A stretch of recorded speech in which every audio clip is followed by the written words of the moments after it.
G'day, this is Nick, back with the latest update from PixBim, ColorAi.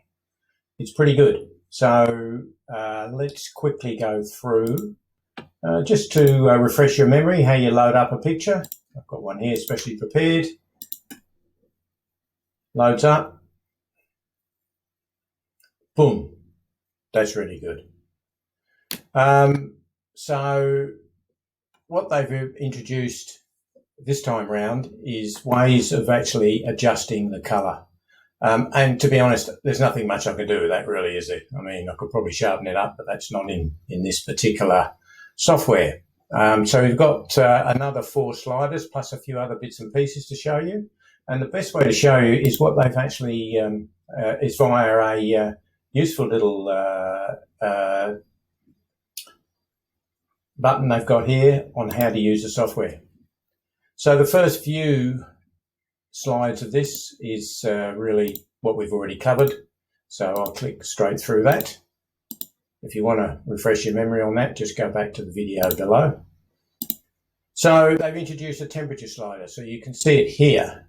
There's the temperature slider, and it will warm or cool depending on what you're after. And you can see a couple of examples here. So it makes a big difference. Then they've introduced a colour intensity slider. Now that's really about saturation. So again, you can see this is quite pale, and this is quite over the top. So you've got a couple of choices. Gamma correction. This is really about the luminance. Probably you wouldn't use it too often, but it's there anyway. And you can zoom in just by using your mouse quite quickly. You can just grab hold of the black and white picture and then zoom into a particular part that you want to have a look at. You can batch process, which may or may not be handy. And then they've got the advanced enable brush tool button. Now this is pretty good. So just let's watch this quickly. You can see here, obviously this young lady's legs missed the cut. The processing didn't quite take her into account, probably because the background wasn't, didn't have enough contrast. But as you can see there, it's very easy to actually, and that one there is an error, which they're redoing, so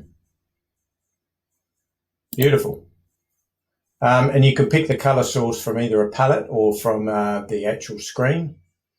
And as you can see there, you can adjust the brush length, you can adjust the hardness, and you can undo whatever you did, which we showed you before, or you can undo the whole lot and start from scratch.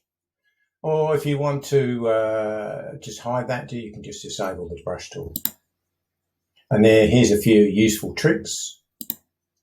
And another example, guy with a rust-coloured shirt, which really should be blue, or is it green? Maybe I'm colourblind.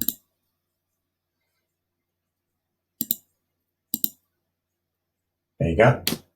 So yeah, that's pretty much it. I think what it does saves you going into other software to fine tune it. I'm not saying you won't need to do that even after this, but at least this gives you a chance not to have to fine tune it somewhere else. As always, you get a discount if you want to purchase it through my code, which is KATIN, KATIN CSIRIA 20. It's exactly the same price as it was before, which I think is about $40. And if you've already got one, if you already bought it, then you don't need to have to buy it again. It will update it for you. And I would imagine you've already been notified of that. Okay, well, thanks very much for watching and listening, and I'll see you next time.